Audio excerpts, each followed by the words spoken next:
랭아, 제 마음속 영순이분들 안녕하세요. 랭킹스쿨입니다. 여러분들도 아시다시피 우리나라는 e스포츠 강국입니다. 국제대회에서 우리나라 선수들끼리 결승전을 하는 경우도 많고 리그 오브 레전드 프로 선수 페이커처럼 수십억 연봉을 받는 선수들도 여럿 있죠. 아이들부터 어른들까지 살면서 게임 한 번도 안 해본 사람 찾기 어려울 정도로 모든 국민이 게임을 즐기는 한국이라지만 그렇다고 모든 게임을 다 좋아하는 건 아닙니다. 아무리 다른 나라에서는 그 인기가 폭발적이라고 해도 유독 우리나라에서만 길을 못 펴고 망해버린 게임들이 있다고 하는데요. 오늘은 한국에서만 망해버린 게임 탑4를 알아보겠습니다.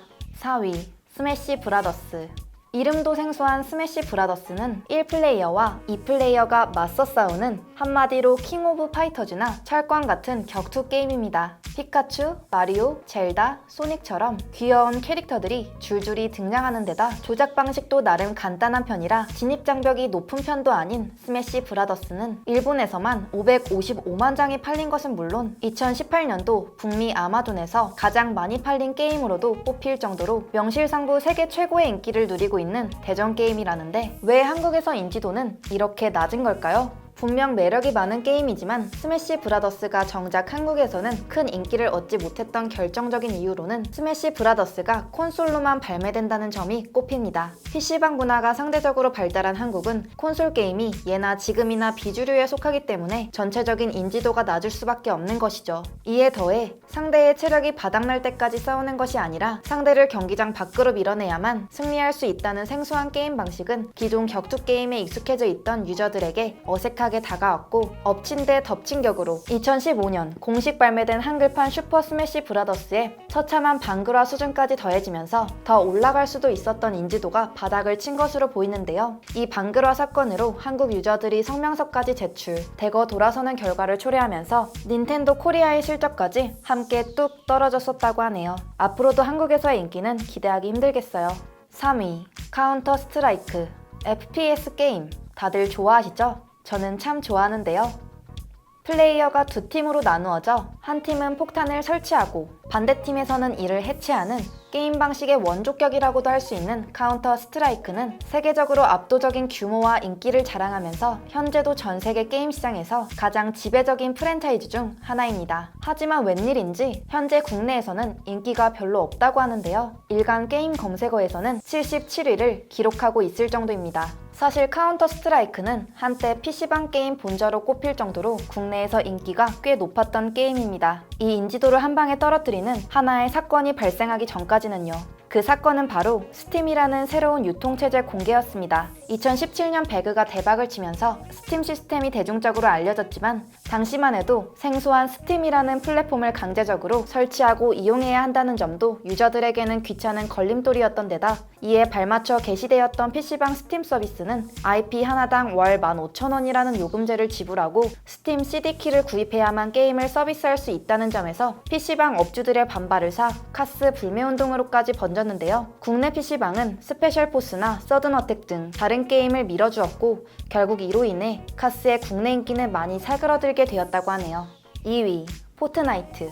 유튜브를 보시다 보면 가오갤의 스타롯 크리스 프렛이 등장해서 이지라고 말하는 광고 한 번쯤 보셨을 텐데요. 포트나이트는 자재를 활용하여 건물을 건설하면서 상대를 공격하는 신박한 방식을 가진 3인칭 슈팅 게임입니다. 그래픽 때문에 얼핏 보면 가볍고 단순한 게임 같지만 굉장히 전략적으로 진행되는 심오한 게임인데요. 출시 100일 만에 전세계 이용자 4천만 명을 넘어선과 동시에 최근 동시 접속자 수 1,070만 명이라는 대기록을 세우기도 하면서 북미와 유럽 지역의 대세 게임으로 자리 잡은 포트나이트지만 유독 한국 시장에서는 도무지 힘을 쓰지 못하고 있습니다.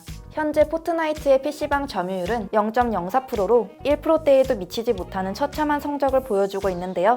포트나이트가 인기를 끌지 못하는 이유로는 이미 시장을 선점하고 있었던 배틀그라운드의 영향이 가장 큰 것으로 보입니다. 친구들과 함께 온라인 게임을 하는 문화가 형성되어 있는 한국에서 이미 자리 잡고 열심히 하고 있던 게임을 포기하고 다른 게임으로 눈을 돌리는 것은 쉽지 않은 일이니까요. 거기다 한국 서버가 따로 마련되어 있지 않은 탓에 팀을 이뤄 이야기를 나누며 경쟁해야 하는 게임에서 강제적으로 외국인들과 같은 팀으로 활동해야 한다는 점도 게임의 재미를 반감시키는 요인으로 작용했다고 합니다. 물론 앞서 말씀드린 원인들 말고도 여러 요인들이 있겠지만 제가 개인적으로 가장 치명적이라고 생각하는 것은 집짓기라는 새로운 새로운 방식의 게임 방식인데요. 배그의 건축 시스템이 더해진 게임이라고 생각해보면 벌써부터 복잡하고 어렵게 들리기만 하거든요. 열심히 해보면 또 재밌을지도 모르겠지만 아마 다들 저와 같은 마음이 아니었을까 생각되네요. 1위, 도타2. 우리에게 너무 친숙한 게임, 리그 오브 레전드가 발매되기 전부터 AOS 장르를 책임져왔던 게임, 바로 도타2입니다. 미국뿐 아니라 동남아 유저들까지 사로잡으면서 흥행에 성공한 도타2는 중국에서 진행될 국제대회 디 인터내셔널 2019 누적 상금만 해도 300억을 넘어설 정도로 어마어마한 스케일을 자랑하는데요. e스포츠로 인생을 바꾸려면 도타2를 하라 라는 말이 생겼다는 게 납득이 갈 정도네요. 10명의 플레이어가 5명씩 나뉘어 적 진영으로 이어지는 세계의 길을 지키고 있는 포탑을 파괴하면서 상대방 진영의 요새를 파괴하면 된다는 말만 들어도 너무 익숙한 게임 방식을 가진 게임이 왜 인기를 얻지 못했던 걸까요? 앞서 말씀드렸던 포트나이트처럼 도타2 역시 선점 효과에 밀려 빛을 발하지 못했다는 점을 꼽을 수 있습니다. 이미 리그 오브 레전드가 한국에서 공전의 히트를 기록하고 있는 가운데 난데없이 등장한 도타2에 눈길을 돌리는 사람이 많지 않았던 건데요. 게다가 이미 롤에 완벽하게 적응되어 있는 유저들에게 방대한 맵은 물론 디나이, 강화의 문양 등등 생소하기만 한 게임 방식은 안 그래도 유저도 적어 공략도 없는 게임을 더욱더 어렵게 느껴지도록 만들었다고 합니다. 하다 보면 적응되긴 하겠지만 처음부터 너무 어려운 게임은 확실히 머리 아프죠. 게다가 한 번 시작하면 한 판에 기본 40분, 최대 1시간 이상까지 소요되는 긴 호흡을 가진 게임인데 항복 기능까지 없어 게임을 일찍 끝낼 수도 없기 때문에 빠르게 진행되는 게임에 익숙해져 있던 유저들은 쉽게 피로를 느꼈죠. 이 모든 걸 차치하고라도 게임을 즐기려고 시도했던 유저들조차 짧으면 3분, 길면 6에서 7분, 나중에는 60분 이상까지도 걸리는 지옥의 매치메이킹 시간을 견뎌내야 해 아우 그냥 안 하고 말지 라는 결론에 도달하는 경우도 많다고 하네요. 어떤 사람은 롤이 재밌다고 하고 어떤 사람은 도타2가 재밌다고 한다지만 해보고 싶긴 한데 저한테는 너무 어려울 것 같아요. 도타2 알려주실 분 구합니다.